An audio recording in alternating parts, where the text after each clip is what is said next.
Shalom teman-teman yang terkasih di dalam Tuhan Yesus Kristus. Berjumpa kembali dengan saya di channel ini. Terima kasih buat teman-teman yang selalu baik setia mendengarkan seluruh bagian diskusi, debat, dan pekabaran Injil melalui channel ini. Jangan lupa bagikan kepada sanak saudara supaya ada banyak orang yang dicerdaskan dan dibukakan pikirannya. Kali ini teman-teman kita akan melihat bagaimana para polemikus ini yang notabene sudah belajar tentang Islam, Quran dan hadisnya, dan mungkin mereka sudah sangat begitu sibuk mendengarkan pemaparan-pemaparan para ustadz-ustadznya, tetapi kok masih ilmunya tanggung-tanggung atau mungkin juga buta begitu ya.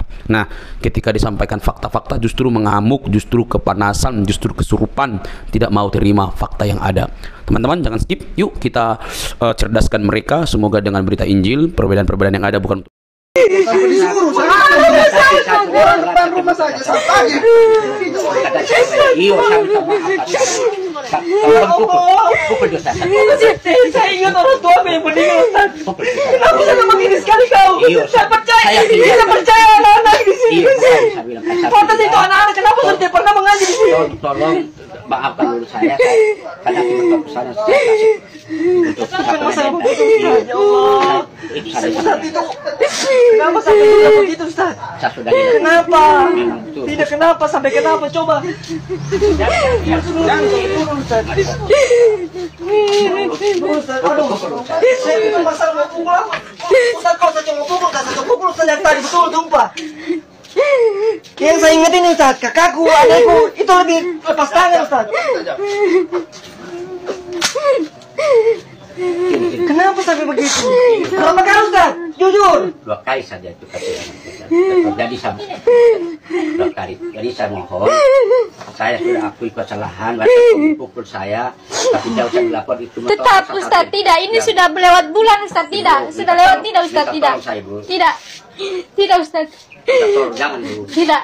Saya harus lapor. Jangan Bu. Ini sudah tindakan seksual Ustaz. Kan minta tolong Bu. Tidak. Oh, nakasih begitu. Assalamualaikum. Iya, telepon saya dulu. Di mana? Mocin posisi di mana?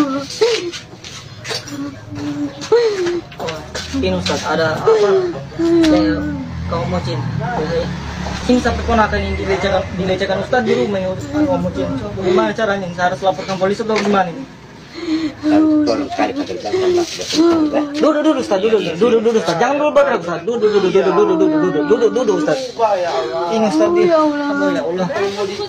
Ringan tangan sih juga. Iya kakak. Iya. Daripada adek Baru berani kesini dia bilang kakak tadi. Baru berani. Ya Allah. Soalnya kemarin disogok-sogokkan HP dengan uang kakak tahu. Saya ini tidak betul. Hampir tiap HP-nya di sini. Memang tidak betul ini anak ini. Baru berani kesini dia bilang tadi. Oh ya Allah, keluar saya. Dari kapan? Dari kapan? Sebelum itu kakak. Soalnya Hah? Ya, ada 2 kali saya minta soalnya demi Allah hanya 2 kali. tidak usah bilang Allah. Tidak usah bilang. Tidak usah. Tidak ada gunanya. Tidak usah. Kenapa lu bilang? Takut mungkin dia. Ada kakak di rumah, kenapa dia bilang kakak di rumah? Takut kenapa? Yuk silakan. Kita berikan kesempatan yuk kepada yang muslim-muslim. Ayo, saya kasih kalian kesempatan naik ke sini, kita ngobrol-ngobrol di sini yuk. Ya. Kita kasih naik ada saudara sebentar. Hamba yang hina. Oke, hamba yang hina. Ya, selamat malam hamba yang hina. Malam. Ya, muslim bang. Iya, muslim. Oke, silakan bang, nyalakan kamera. Mari kita diskusi dengan baik bang. Silakan. Silakan bang. Ya. Silakan. Hamba yang hina. Iya. Apakah Anda bisa menyalakan kamera? Bentar ya. Sudah saya kirimkan itu permintaan untuk menyalakan kamera.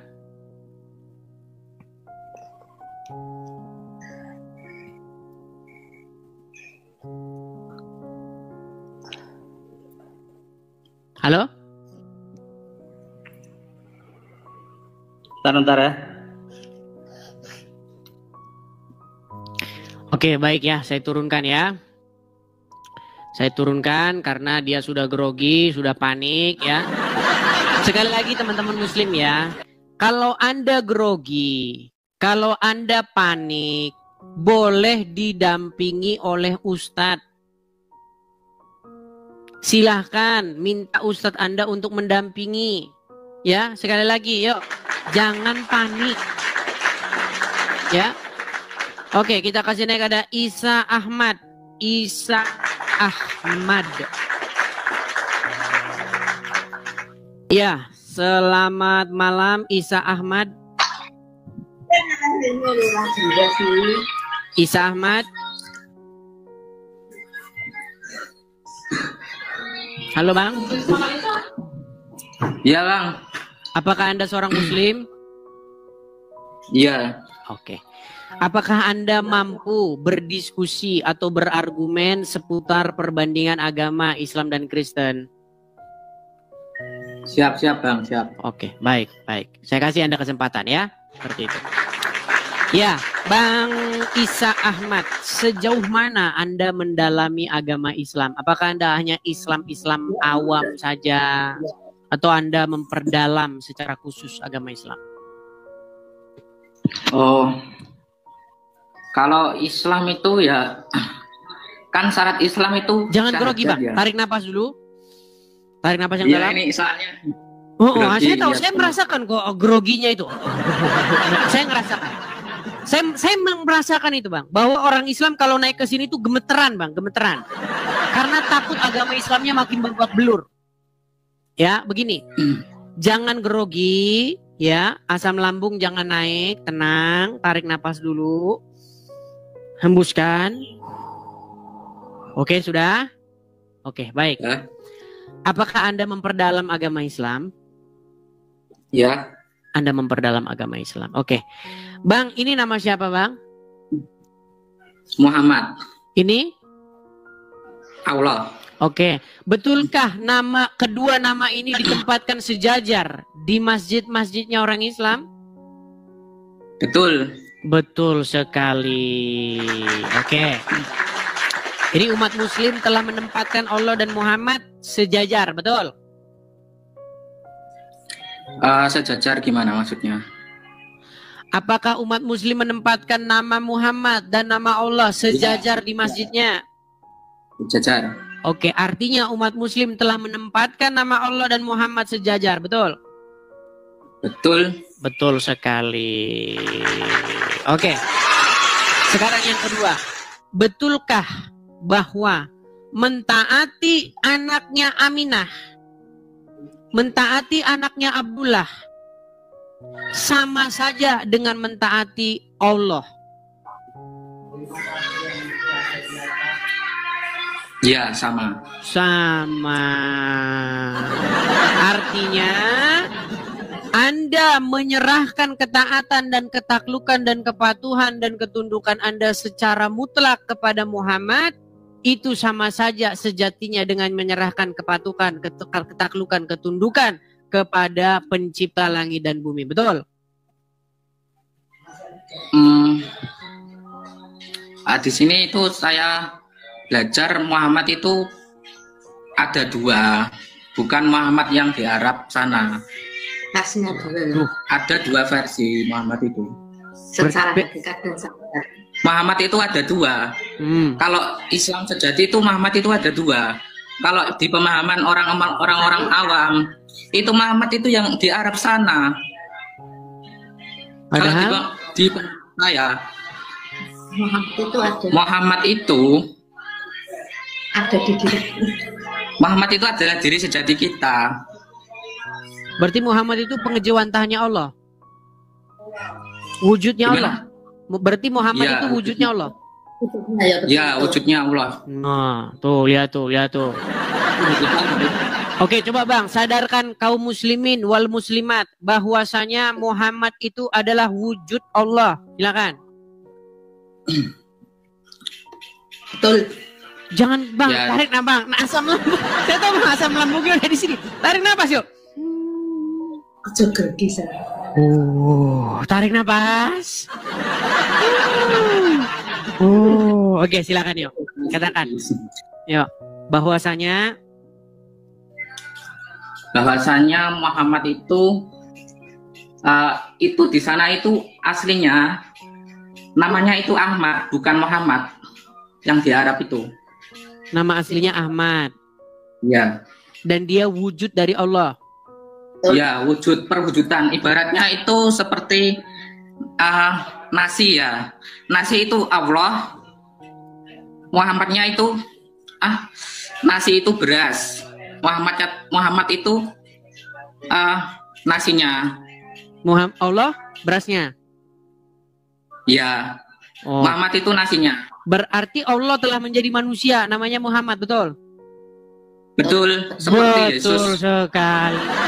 Sudah saya bilang teman-teman, seperti yang saya curigai ketika saya memperdalam agama Islam secara mendalam, sungguhlah agama Islam ini copy paste dari agama Kristen. Iya. Kalau dalam agama Kristen, Bang, kalau dalam agama Kristen yang nuzul menjadi manusia itu adalah firman, namanya Yesus.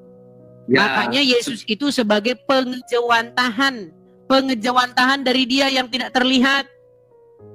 Nah, sekarang di copy paste sama Islam. Tapi orang-orang Islam itu Bang. Nggak tahu. Nggak mau terima. Mereka nggak sadar. Masalahnya kebanyakan belajar tausiahnya sama. Kan Muhammad itu wujudnya Allah. Betul. Muhammad wujudnya Allah, teman-teman. Ya, teman-teman ya. Jadi jangan bilang bahwasanya orang Islam tidak ada yang mengakui Muhammad itu pengejawantahan Allah, wujud dari Allah. Banyak. Sekarang bahkan sudah makin banyak, Bang. Iya, saya ini lihat abangnya itu juga kalau debat sama orang-orang itu saya juga bingung sendiri gitu. Iya. Kayak ini kok bisa gitu. Karena barang siapa yang taat, patuh, tunduk kepada Muhammad, sesungguhnya dia itu sedang mematuhi, tunduk sama Allah itu. Betul?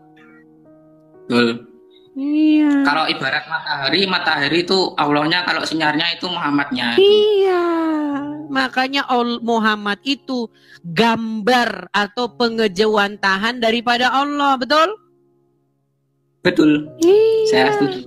Itu sebenarnya itu konsep di dalam kekristenan, Bang. Tapi bedanya begini, Bang. Bedanya begini. Yesus sebagai gambar atau pengejawantahan wujud ya daripada Sang Pencipta itu tidak melakukan dosa, sempurna. Makanya Yesus pernah berkata, barang siapa yang melihat aku, dia melihat dia yang mengutus aku. Itu kata Yesus. Nah, masalahnya begini, Bang, masalahnya Yesus adalah contoh atau sampel yang sempurna. Nah, sedangkan Muhammad didapati beberapa kali melakukan kesalahan. Bagaimana mungkin orang berbuat salah menjadi sampel, menjadi wujud daripada Sang Pencipta? Contoh, Bang, saya kasih contoh. Muhammad di dalam Al-Quran dikatakan, wanita-wanita yang mau menyerahkan dirinya kepada Nabi, maka boleh, betul? Kalau itu saya kurang tahu ya. Bisa jadi itu permainan dari yang... Itu Al-Quran loh, Bang.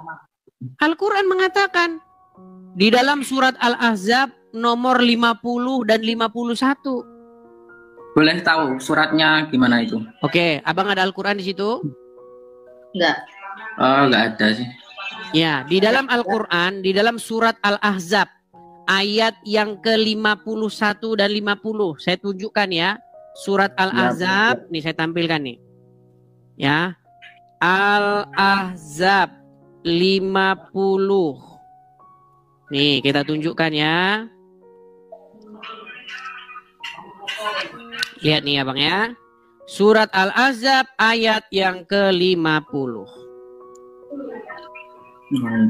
dan 51. Nih ya. Saya balik dulu kamera saya ke sini. Perhatikan. Lihat. Nih ya. Surat Al-Ahzab nih. Al-Ahzab 51. Kelihatan ya? Ya. Nah, apa dikatakan di sini? Perhatikan. Nih. Kamu boleh menangguhkan, menggauli siapa-siapa yang kamu kehendaki di antara mereka. Dalam kurung istri-istrimu. Dan boleh pula menggauli siapa-siapa yang kamu kehendaki. Perhatikan. Muhammad boleh menggauli siapa-siapa yang dikehendaki.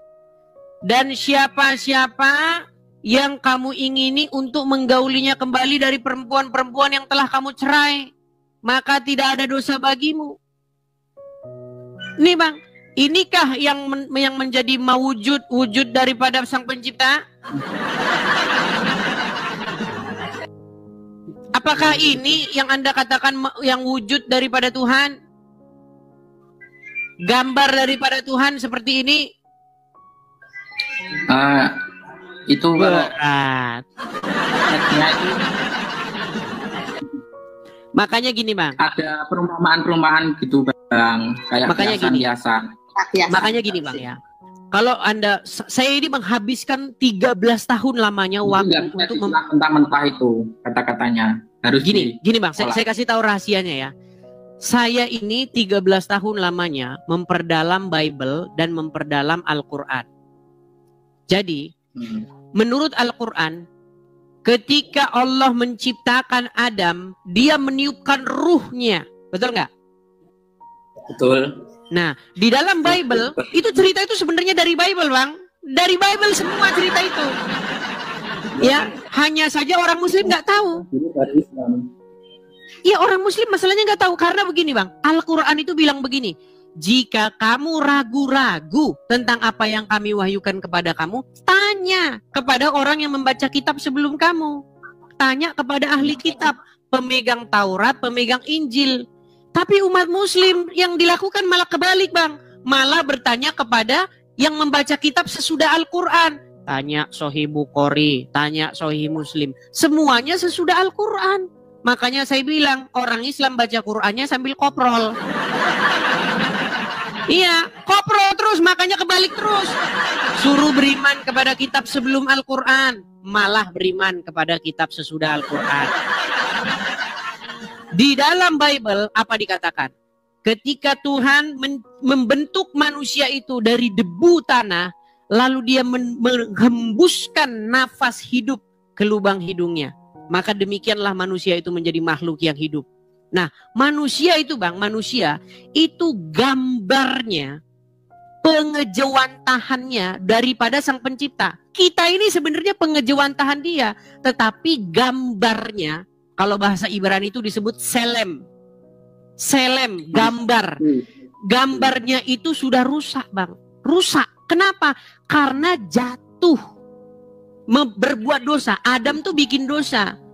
Makanya dia tidak lagi, bukan gambar dari Tuhan lagi, gambar daripada iblis. Ketika manusia yang pertama yang diciptakan dari tanah ini, yang merupakan gambar daripada dia, sudah rusak, sudah hancur, keadaan manusia, keadaan bumi, keadaan dunia yang dahulu diciptakan baik itu rusak juga. Saling bunuh, ya kan? Saling sikut sana, sikut sini, fitnah, perang, peperangan, permusuhan, perbantaian sesama umat manusia terjadi. Nah, makanya ada Adam yang kedua. Yesus itu digambarkan dalam Bible itu Adam yang kedua. Nah, Adam yang kedua itu berhasil, makanya dia taat sampai mati. Dia perfect, dia merupakan gambar daripada dia. Makanya kepenuhan kealahan itu ada pada diri dia. Ada pada diri Yesus. Nah makanya semua manusia harus mencontoh Yesus ini supaya kembali kepada fitrahnya. Fitrah manusia ketika diciptakan. Sama seperti Yesus. Jangan sama seperti Muhammad, Bang. Kalau sama seperti Muhammad nanti seperti itu. Wanita-wanita yang mau menyerahkan dirinya kepada Nabi.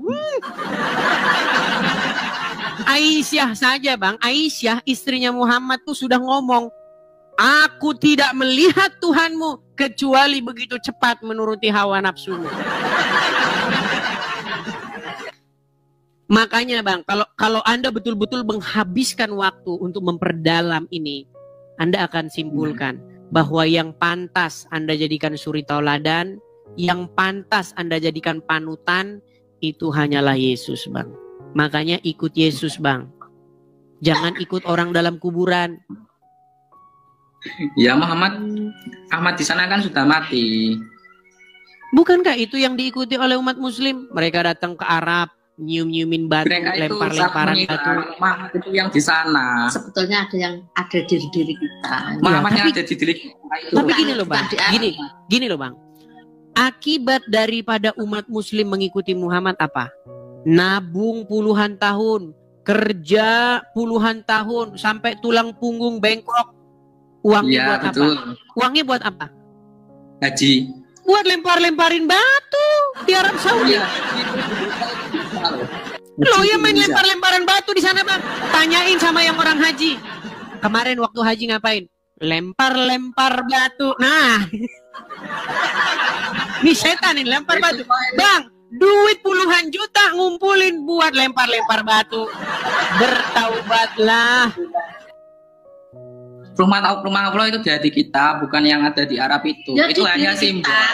Itu hanya simbol. Qalbu mukmin baitullah. Bang, sekarang saya tanya. Apakah yang lebih penting itu simbol atau prakteknya? Praktek. Untuk diri kita sendiri. Makanya bang, prakteknya itu ada dalam ajaran Kristen.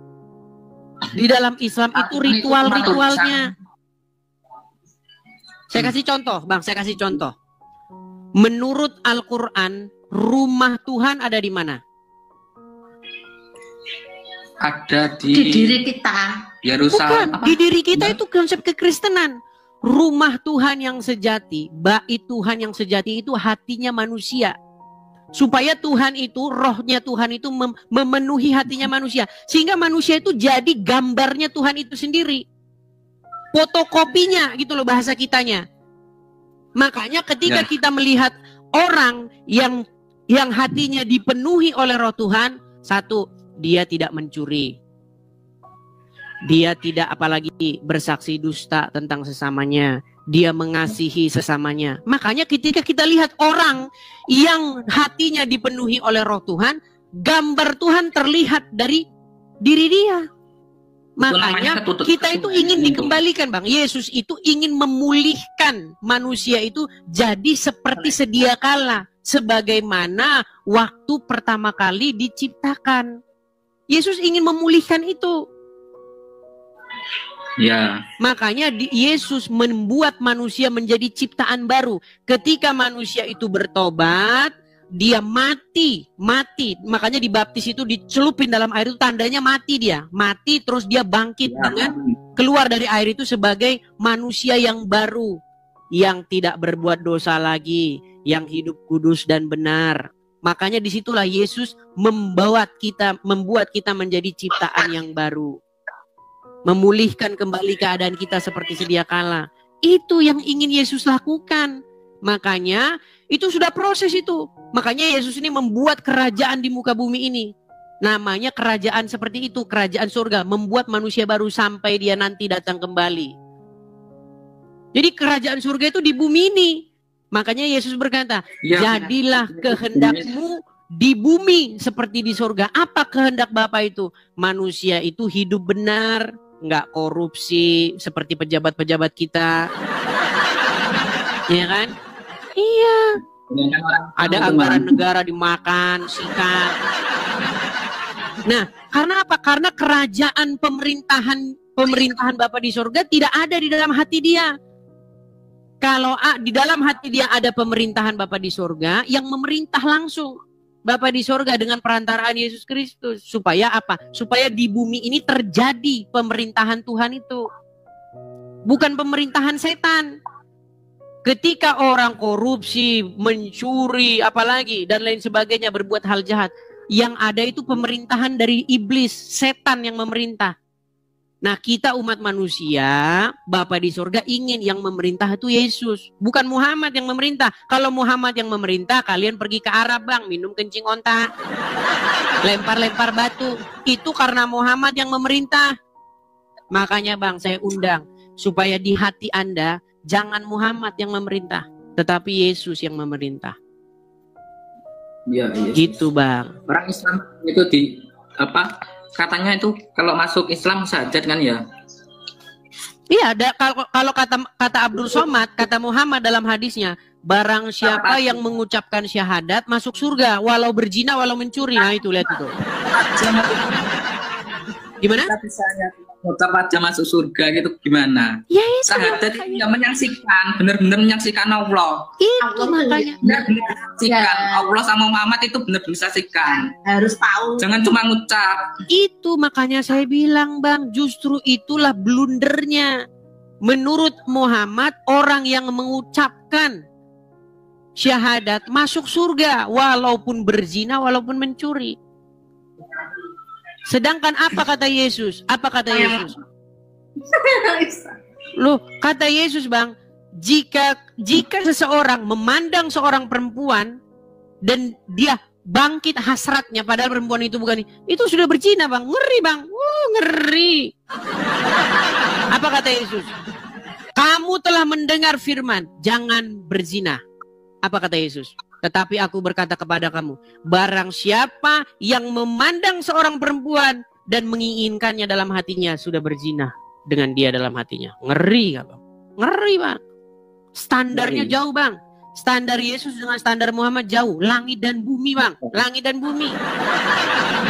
Makanya, Bang, saya bilang Muhammad itu kalau menurut Abang tadi wujud daripada Tuhan, wujud daripada Sang Pencipta.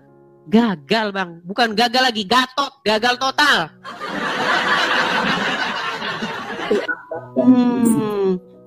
Makanya saya bilang, Bang, ikutlah Yesus, jadilah seperti Yesus, Bang. Makanya ada orang Kristen Yesus, kalau orang Islam itu Muhammad itu semuanya makhluk itu Muhammad. Kalau pengetahuan hakikat. Masalahnya Muhammad yang kita kenal, Muhammad yang ada, yang kita kenal sekarang ini adalah Muhammad yang digambarkan dalam hadis, betul nggak? Nah itu. Iya. Menikahi Aisyah, umurnya 6 tahun, betul? Iya. Iya. Terus dia menyuruh perempuan nyusuin laki-laki yang sudah dewasa, betul nggak? Bagaimana itu gambar daripada Sang Pencipta, Bang? Bagaimana itu mewujudnya dari Sang Pencipta? Lihat Yesus, itulah gambarnya daripada dia yang tidak terlihat. Coba apa kata Yesus? Jika kamu hanya mengasihi orang yang mengasihi kamu, apakah upahmu? Karena orang-orang berdosa pun berbuat demikian. Sesama mereka itu berbuat demikian, Bang. Dia hanya mengasihi sesama mereka. Tapi apa kata Yesus? Aku berkata kepada kamu, kasihilah orang yang berbuat jahat kepada kamu. Mintalah berkat bagi orang yang mengutuk kamu. Coba. Jangan membalas kejahatan dengan kejahatan. Coba. Kurang bagaimana lagi? Makanya saya bilang, Bang, ketika Anda ikut Muhammad, Anda akhirnya pergi ke Arab minum kencing onta. Seperti ini, Bang, saya kasih gambarnya, Bang. Ini orang yang contoh ketika Muhammad sudah menjadi raja di hatinya, memerintah di hatinya. Nih, saya kasih Anda gambar. Bagaimanakah ketika Muhammad sudah menjadi raja di hati seseorang? Saya kasih Anda contohnya nih, Bang. Saya kasih Anda gambarnya yang cocok ya. Aduh, mana tadi udah saya persiapkan tadi gambarnya. Nih, Bang. Ini ada seorang muslim, Bang. Dia minum botol isinya air kencing. Bang, saya pastikan, Bang. Saya pastikan 1000% dia begini itu karena dia ngikutin Muhammad, Bang. Karena Muhammad memerintah di hati dia. Itu saking mabuk sama agama itu. Iya, makanya saya bilang, Bang, membuat Muhammad memerintah di hatimu akan membuat kamu pergi ke Arab minumin air kencing hewan. Kayak orang ini. Makanya saya bilang, Bang, ketika kamu menjadikan Muhammad sebagai Rabbmu, sebagai penguasamu, sebagai pengendalimu, kamu akan pergi ke Arab dan bertingkah seperti orang ini. Kamu akan minum air kencing onta, kamu akan cium-ciumin batu, kamu akan lempar-lemparin batu di sana. Makanya tiap hari saya bilang sama kalian, bertaubatlah. Jangan jadikan Muhammad sebagai Rob kalian. Jadikanlah Yesus sebagai Rob kalian. Ketika Yesus menjadi Rob kalian, maka hidup kalian tidak akan seperti ini. Memang ini keras, Bang. Memang keras tapi menyakitkan. Tapi mau gimana? Memang benar mau gimana.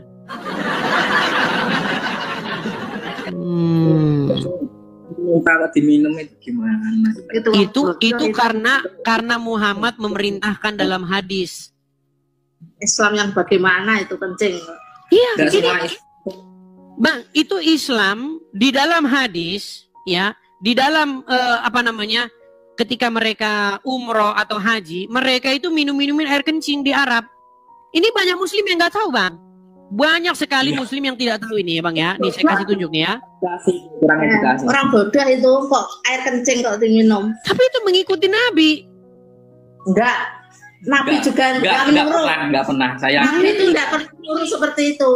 Kalau tidak menyuruh, bagaimana mungkin orang-orang di Arab pergi minum air kencing? Orang yang Arab itu pasti suci, pasti. Nih ya, saya tampilkan. Saya tampilkan lagi nih, saya tampilkan. Saya balikkan kamera saya sebentar.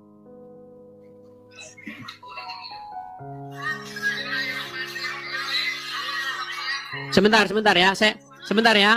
Nih. Sebentar nih ya, saya ini kan, perhatikan.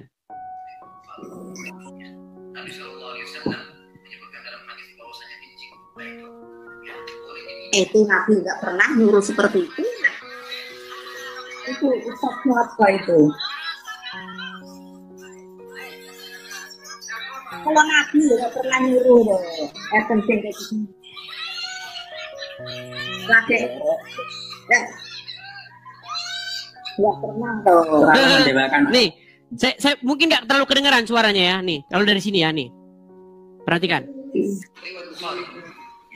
Nabi SAW menyebutkan dalam hadis bahwasanya kencing unta itu ya boleh diminum.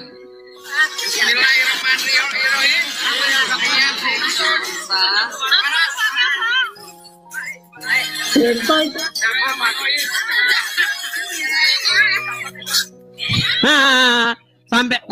Sampai gitu loh. Wah, katanya. Itu akibat daripada mengikuti Muhammad. Makanya, Bang, mulai hari ini, malam ini, janganlah lagi Muhammad memerintah dalam hidupmu. Yang berdaulat di dalam hidup seseorang itu haruslah firman-Nya yang dari surga turun ke bumi. Namanya Tuhan Yesus Kristus. Dialah yang seharusnya memerintah di hati seseorang. Makasih Bang Aman, makasih Bang Aman. Itu kepada seluruh umat muslim yang nonton di sini, ayo ganti Robmu, jangan lagi Muhammad. Gitu loh Bang. Makanya ketika Abang bilang tadi rumah Tuhan atau bait Allah itu ada di dalam hati manusia, itu bukan konsep agama Islam, itu konsep agama Kristen. Lagunya sangat bagus Bang. Ini nanti kepada teman-teman muslim ya, kan banyak tuh yang udah seneng lagu rohani ya. Gimana? Islam yang hakikat Bang itu. Yang Allah itu ada di dalam diri kita sendiri. Itu Islam hakikat, bukan Islam syariat. Kalau syariat nggak tahu. Kalau Islam syariat itu nggak tahu, nggak akan tahu Tuhannya. Oke, baik. Ini supaya teman-teman muslim senang lagu-lagu rohani. Karena sudah banyak yang debat dengan saya, mereka sudah senang lagu-lagu rohani. Entah apa motivasinya terserah. Yang penting, nih Bang, saya putarkan ya Bang ya. Nih, dengarkan ya. Lihat ya, nih.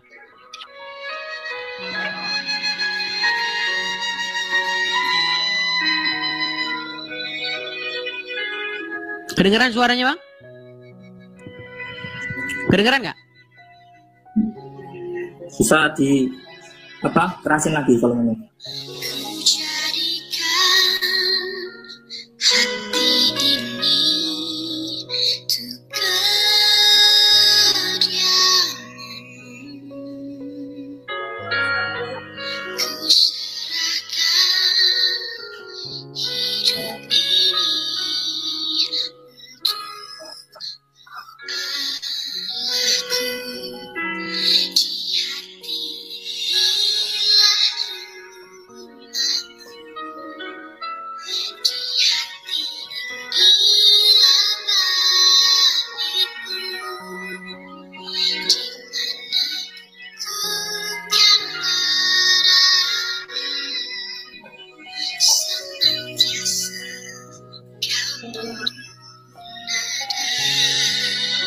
Tuh, itu Bang.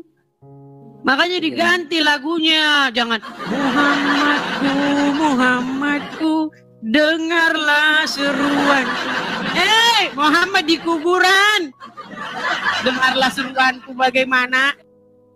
Lagunya harus yang tadi. Di hati inilah rumahmu. Di hati inilah baitmu, dimanapun ku kan berada, senantiasa kau pun ada. Begitu.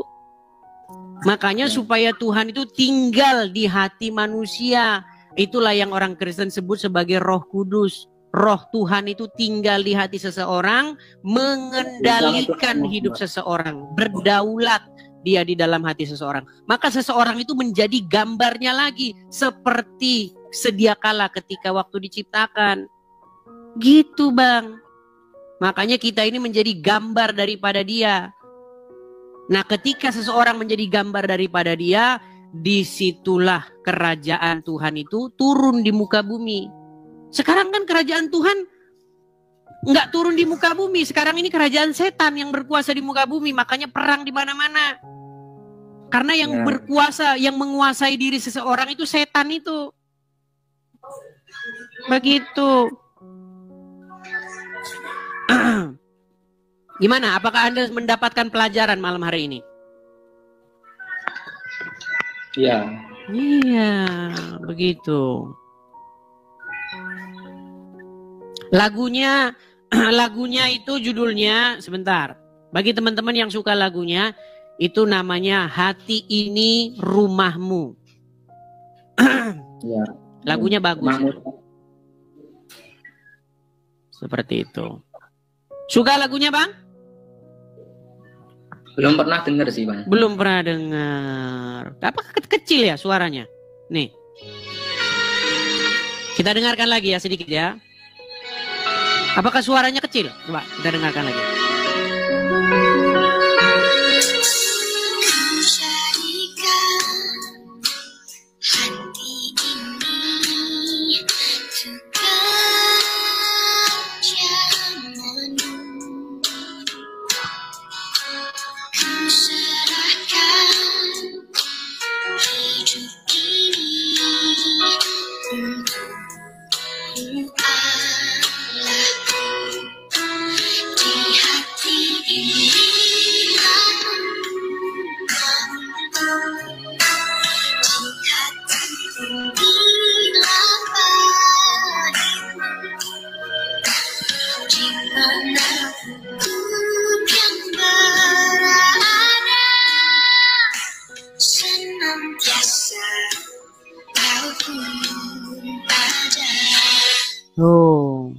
Supaya apa? Supaya dimanapun kita berada, senantiasa dia ada. Begitu Bang. Indahnya kekristenan Bang. Makanya Bang, jangan tunda-tunda. Berhenti ngikutin orang yang ada di kuburan. Oke, begitu aja ya Isa Ahmad ya. Mungkin gini Bang, saya tahu ini kan proses panjang ya. Kita gimana? Itu Muhammad yang sejati. Kalau di Kristen itu Yesus Kristus, kalau di Islam yang hakikat itu sama-sama dengan Muhammad itu. Cuma beda Beda penyebutan aja. Masalahnya Muhammad sejati kan Muhammad yang digambarkan oleh orang Islam, Bang, yang ada dalam hadis itu. Ada di diri kita. Muhammad itu ya diri kita sendiri. Bukan yang ada di Arab tapi di diri kita. Muhammad itu diri kita sendiri, Bang. Kita ikut-ikut. Ya karena gini, karena memang kan kita perlu belajar dulu ya, Bang, ya kan tidak semudah membalikkan telapak tangan kan ya. Ya kan? Kita itu harus belajar menghabiskan waktu. Saya saja, Bang, 13 tahun loh lamanya saya mendalami. Jadi nggak sebentar itu, teman-teman. Bukan waktu yang semalam bisa beres, enggak. Gimana Tuhan itu gimana? Ya, gitu. Kok nggak disuruh syahadat tapi kok nggak tahu. Cuma ucap. Gimana cara nyangsikannya? Nah, gitu. Nah, secara cara menyaksikan Tuhan itu gimana? Oh, Tuhan itu di sini, Allah itu di sini, Muhammad itu di sini. Sekarang baru nyampe dulu. Nggak tahu. Islam aja gitu. Tiru-tiru aja dulu. Sekarang sudah dulu tahu. Ikut-ikutan Islam yang kayak di Arab itu. Sekarang sudah tahu Islam yang bagaimana, sudah tahu. Islam, Kristen kita juga dikit-dikit lah belajar. Oke lah, mungkin Bang Isa Ahmad, mungkin Anda perlu waktu lagi untuk menggali lagi, memperdalam lagi. Intinya, semoga apa yang saya sampaikan ini ya menyadarkan Anda dan juga para penonton ya. Ada 21.000 orang yang menonton di TikTok, yang di YouTube saya nggak tahu berapa orang, ini ada ribuan juga. Ya itulah. Seperti itu ya Bang Isa Ahmad, semoga Anda belajar kembali, memperdalam kembali. Oke, terima kasih Isa Ahmad, selamat malam ya, saya turunkan ya. Sama-sama Bang, sama-sama saya turunkan ya. Ya itulah teman-teman ya. Tuh teman-teman. Jadi teman-teman, kalau Anda belajar agama Kristen, konsepnya itu sederhana. Makanya kekristenan itu kenal yang namanya tri. Saya tidak suka ya membahasakan seperti itu kalau dalam kajian ya. Ya karena kajian saya ini lintas iman begitu. Tapi kami ketika kami membahasakan itu dengan kata-kata Tritunggal, apa itu maksudnya Tritunggal itu? 3 tetapi 1. Begitu loh. Jadi ada Bapa di surga yang tidak terlihat, yang tidak terlampaui akal manusia, ya kan? Yang tidak terbatas ruang dan waktu. Dia itu ingin mengejawantahkan dirinya. Dia itu ingin menunjukkan bahwa dia itu ada. Dia itu ingin memerintah umat manusia ini menjadi raja di tengah-tengah muka bumi ini. Nah, makanya dia mengutus anaknya. Anak di sini bukan artinya dia punya istri, terus bukan begitu. Contoh misalnya, saya anak Indonesia. Apakah Indonesia punya suami atau punya istri? Enggak begitu. Anak itu relasi begitu loh. Hubungan gitu loh. Ya, maksudnya ada hubungan antara bapak dengan anak. Karena anak itu gambaran daripada bapak, benihnya bapak itu. Begitu loh. Bukan berarti biologis, enggak.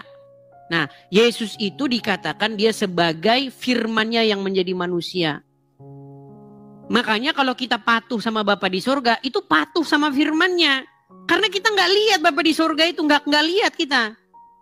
Yang kita patuhi, kita taati itu firman-Nya. Nah, firman itu telah menjadi manusia dan diam di tengah-tengah kita. Dan kita telah melihat kemuliaannya, yaitu kemuliaan yang diberikan kepadanya sebagai anak tunggal Bapa, penuh kasih karunia dan kebenaran. Nah, ketika Yesus itu sudah menjadi, firman itu sudah menjadi manusia, diberi namalah dia Yeshua, bahasa Ibraninya. Atau bahasa Aramnya, Yeshua. Artinya Yahweh, menyelamatkan. Jadi namanya dia itu sendiri sudah nama bapaknya. Yeshua, bahasa Yunaninya Yesus gitu. Bahasa Indonesianya Yesus, bahasa Inggrisnya Jesus. Enggak masalah itu, enggak masalah sebenarnya. Tapi kita juga harus tahu artinya apa. Nah, kalau Isa namanya apa? Isa, bahasa apa Isa itu? Gitu loh. Dari namanya saja orang muslim udah bingung jelasinnya. Gitu loh. Makanya harus kembali ke akarnya. Asal muasalnya. Makanya orang Islam menurut Al-Quran disuruh beriman kepada kitab-kitab sebelumnya. Bukan beriman kepada kitab-kitab sesudah Al-Quran. Gitu loh. Karena apa? Karena di dalamnya terdapat petunjuk dan cahaya. Nah, firman yang menjadi manusia namanya Yesus. Kita juga harus menaklukkan diri kepada sang firman itu. Yesus itu. Kita harus taklukkan diri kita kepada dia. Makanya dia disebut sebagai Rob, sebagai Tuhan atau Tuan. Sama itu sebenarnya. Tuhan, Tuan, Rob itu sama aja. Yang kepadanya kita menaklukkan diri. Makanya ketika Anda menaklukkan diri kepada Saiton, kepada setan, Saitoni Rojim, Anda itu sudah mentuhankan dia, mentuankan si setan itu. Menjadikan setan sebagai Robmu. Menjadikan setan sebagai Tuhanmu atau Tuanmu. Nggak boleh seperti itu. Bapa di sorga tidak menginginkan kita mentuhankan si setan. Bapa di sorga menginginkan kita mentuhankan anaknya, firmannya. Artinya apa? Kita menyerahkan ketaklukan kita kepada sang anak. Nah, menyerahkan ketaklukan kepada firman itu hakikatnya menyerahkan ketaklukan kepada Bapa di sorga. Kita tidak menaklukkan diri kepada suatu otoritas lain, enggak. Justru itu otoritas yang datang daripada Bapa di sorga. Nah, sekarang Yesus sudah naik ke sorga. Yesus mengutus Roh Kudus. Nah, Roh Kudus ini juga supaya tinggal di hati manusia dan kita menaklukkan diri juga kepada Roh Tuhan itu. Simple. Jadi Roh Kudus dan Yesus bukan otoritas lain, bukan ilah, bukan Tuhan, bukan Tuan lain, tetapi otoritas yang datang daripada Bapa di sorga. Bukan Tuhan yang lain, bukan suatu ilah yang lain. Kan sederhana atau Trinitas itu, Tritunggal itu, sederhana. Bukan berarti kita menaklukkan diri kepada sebuah otoritas yang berbeda. Nah, kalau itu namanya musyrik. Musyrik tuh kayak begitu.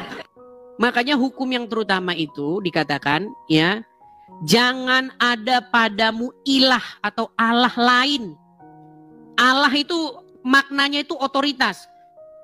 Kalau Anda belajar bahasa lagi, itu asal usulnya dari kata el itu. Sebenarnya artinya suami itu. Baal itu artinya tuh makna letterlek secara hurufiah itu artinya suami. Apa maksudnya suami itu? Nah, Anda harus tahu budaya Timur Tengah. Budaya Timur Tengah itu suami itu merupakan kepala. Pemerintah dia itu dalam sebuah rumah. Makanya kita itu harus menjadikan Bapa di surga itu sebagai kepala. Makanya kalau Anda buka Bible, buka kitab Wahyu itu kan berbicara otoritas. Semuanya itu bicara kerajaan. Kerajaan, pemerintahan. Gitu loh. Nah, makanya kita sebagai orang Kristen jangan ada pada diri kita, di hadapan kita itu sebuah otoritas yang lain. Allah lain itu nggak boleh ada. Hanya boleh Bapa di surga saja. Nah, Bapa di surga itu sudah menurunkan firman-Nya menjadi manusia.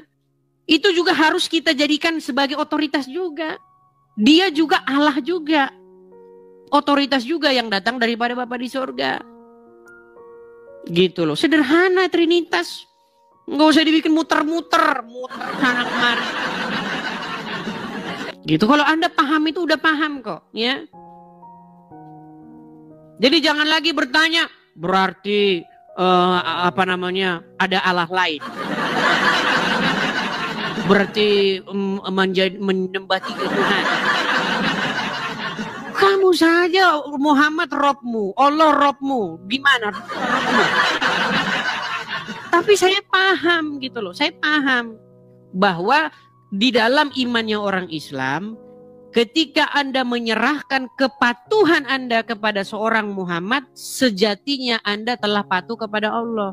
Nah, masalahnya Muhammad seperti yang kita gambarkan tadi. Itu loh. Kan itu Muhammad kita gambarkan seperti yang tadi, yang sudah kita bahas tadi. Nih, supaya kita banyak belajar teman-teman ya. Nih, gambar dari ini. Sebentar ya, saya tampilkan ya. Mana tadi gambarnya? Aduh. Sabar teman-teman. Mana sih? Mana tadi? Saya taat kepada Muhammad itu sama saja dengan taat kepada Allah, kan gitu.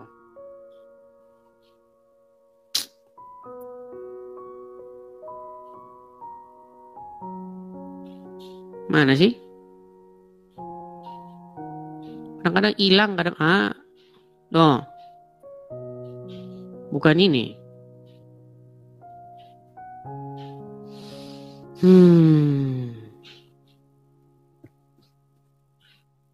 Kadang-kadang tidak terlihat, kadang-kadang terlihat ini.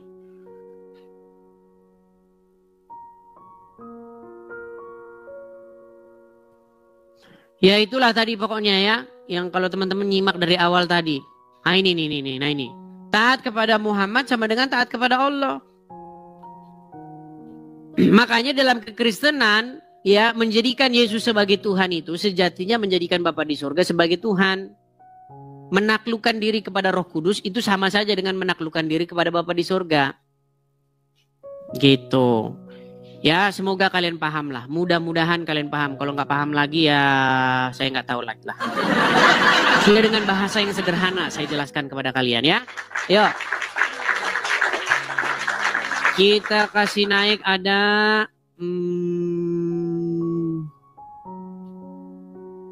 Rijal Motor. Rijal Motor. Ayo silakan Rijal Motor. Silakan Rijal Motor. Nyalakan kamera. Udah mulai lemot dia kan.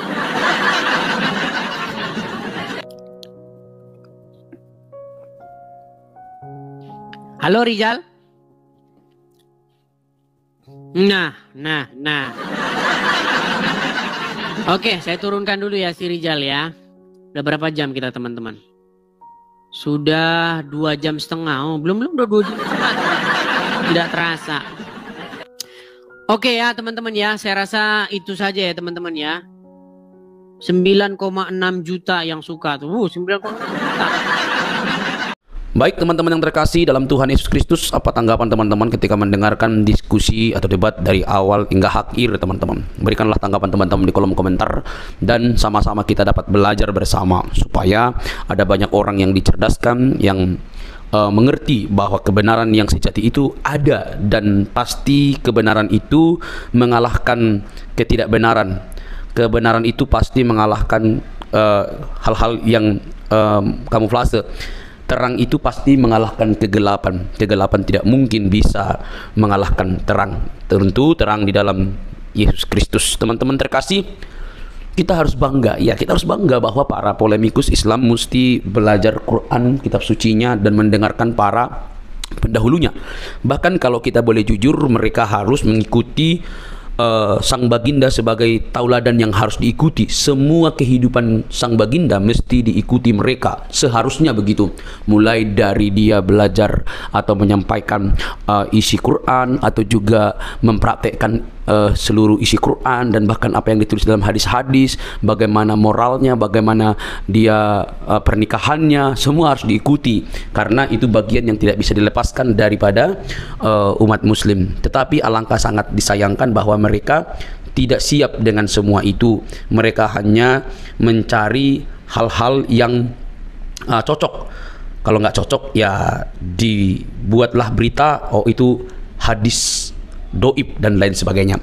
Nah, notabene teman-teman, ketika sang apologetik Kristen yang menurut pengakuannya itu dia sudah 13 tahun mempelajari Quran, ya saya itu luar biasa. Kalau 13 tahun berarti kita bayangkan itu hampir tamatlah dia SMP belajar Quran, membaca, dan mungkin kalau itu benar berarti dia lebih tajam dan lebih intens membaca Quran begitu ya. Tapi itu kan pengakuannya. Tapi boleh teman-teman pertimbangkan melalui apa yang ia sampaikan ketika berdebat atau berdiskusi dengan para polemikus, para ustadz, bahkan dia dengan berani terang-terangan mengundang Ustadz Abdul Somad, Ustadz Adi Hidayat, dan ustadz-ustadz lain untuk masuk berdebat dengan dia. Ya, itu dirinya, artinya dia sudah memiliki persiapan yang sangat begitu matang, baik berupa pertanyaan-pertanyaan yang mesti ditanya kepada ustadz-ustadz yang notabene itu di Indonesia sangat digemari oleh banyak orang. Bahkan ustadz sekelas Juma aja minggir, ya kan? Nah, teman-teman, saat berbicara tentang Alkitab, mereka ini kan sangat begitu bebas. Tetapi saat berbicara tentang Al-Quran, mereka itu pasti kepanasan. Saat berbicara Alkitab atau kekristenan, maka itu disebut dakwah bagi mereka. Tetapi saat berbicara tentang Islam atau Quran dan hadis, maka itu penistaan bagi orang Kristen. Miris memang teman-teman. Nah, tapi kita tidak fokus di situ. Kita masuk kepada poin bahwa apa yang ditanya oleh apologetik ini hanya bisa dijawab dengan kemarahan oleh para polemikus, hanya bisa berputar, hanya bisa memunculkan urat lehernya sebesar mungkin, tanda mereka tidak siap menjawab apapun yang dipertanyakan oleh apologetik ini. Harusnya mereka kan memiliki waktu untuk menjawabnya dengan baik supaya bisa menerangkan seperti ini loh yang benar. Apa yang kamu argumentasikan itu salah, ini yang benar, ini yang tepat. Mestinya kan seperti itu. Tetapi yang kita dapatkan justru berbeda, saudara-saudara. Itu sulit sekali, sulit banget. Karena apa? Karena ketika ditanya mereka nggak ngerti, maka yang terjadi adalah urat lehernya membengkak, tanda kemarahan, nafasnya terengah-engah begitu ya. Nah, teman-teman yang terkasih dalam Tuhan Yesus Kristus, dari sini kita bisa melihat dengan terang bahwa mereka tidak siap sama sekali, mereka tidak tahu, bahkan mungkin juga mereka perlu belajar. Sebenarnya tidak perlu marah, tidak perlu baperan, mereka hanya perlu belajar. Dan dia dengan terang-terang berkata, nanti undang Ustadz Juma. Ya Ustadz Juma aja lari kok, gitu ya. Lari kok, jadi mau undang di mana? Ya, oke teman-teman. Tapi yang terpenting adalah kalian harusnya fokus dengan agama kalian begitu ya. Jangan sampai kalian suka membahas agama orang lain tetapi tidak mau dikritisi oleh kekristenan atau ditanyakan justru ngamuk-ngamuk ya. Bagi kekristenan, iman itu sudah final dalam Kristus Yesus, tidak ada keraguan di sana, tidak ada kebimbangan di sana, tidak ada kepalsuan di sana. Karena Kristus itu firman menjadi manusia, pribadi kedua Allah Tritunggal itu firman menjadi manusia, diam di antara kita, dan kita telah melihat kemuliaannya yang diberikan oleh Bapa kepada dia. Dia juru selamat itu. Teman-teman, kalau kita membaca Yohanes 13 ayat 13, kamu menyebut aku guru dan Tuhan, dan katamu itu tepat, sebab memang akulah guru dan Tuhan. Jadi di sini ada dua kata yang sangat menarik.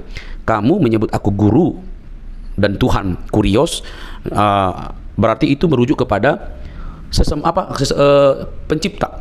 Dia pencipta, dia yang dihormati, dia yang ditinggikan begitu ya.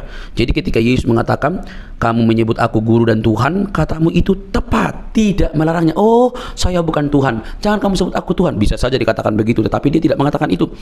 Katamu itu tepat, sebab akulah guru dan Tuhan. Saudara, hal ini tidak bisa dibantah. Kata Tuhan memang bisa dipakai, karena dalam bahasa Inggris pakai istilah Lord. Ya, bisa Tuhan, bisa Tuhan. Maka tergantung konteks ayat itu.